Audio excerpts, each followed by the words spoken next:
You saw the thumbnail, so you know we're talking about a true legend and icon today. Those words are often overused in my opinion. Not with this guy, Rowdy Roddy Piper. You can see I've got the famous Piper's Pit t-shirt. So let's get started. So let's start off with the main Roddy Piper display.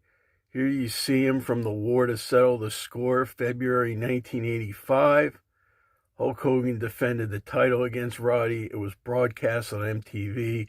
Huge deal at the time, and it was pretty much the last big lead-in for the first WrestleMania.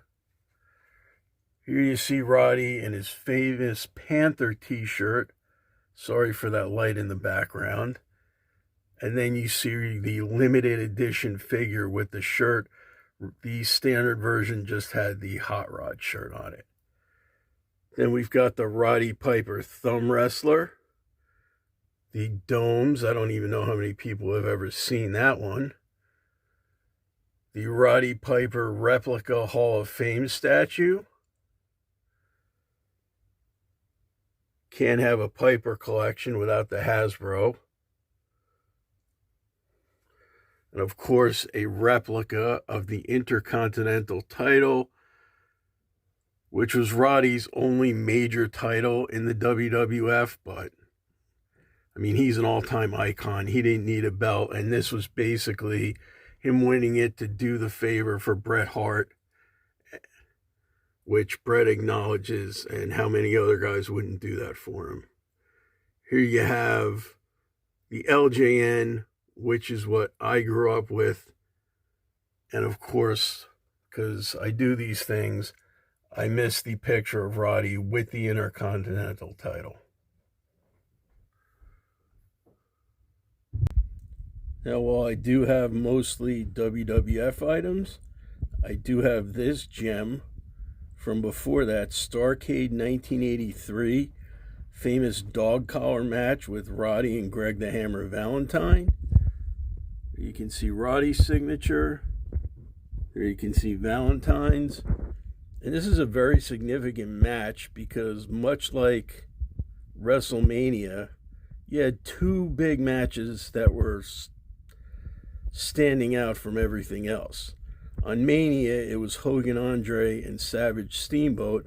At Starcade, it was Ric Flair and Harley Race, and this match right here.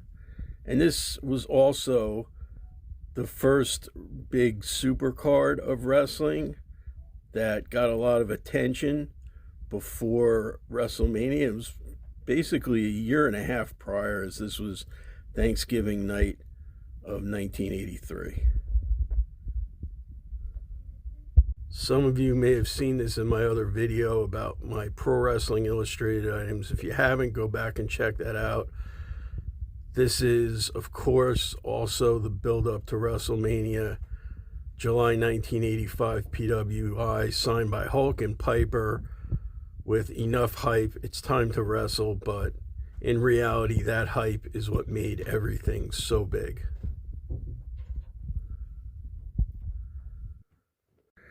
So here we have a picture of Roddy with He Who Shall Not Be Named. Got this in April 2015 at a convention in Massachusetts. Was lucky enough to get a picture with Roddy at that time, which I cherish.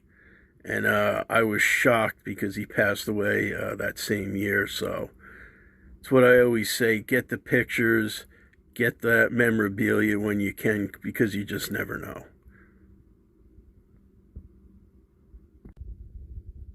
So we are going to wrap things up with the first ever autograph I got from Roddy. This was at a Chiller Theater in New Jersey. It's actually just a page from one of those old WWF Superstar specials, as opposed to a regular 8x10. Not sure why I picked it, but I think it has a certain charm to it. Well, wardrobe change because I've got one more item to show off, and that is the classic Roddy Piper Panther t-shirt. No, I had to have one of these too, and I believe it's the only wrestler of whom I have two t-shirts. If you enjoyed this, do me a favor, smash that like button, and I'll see you next time.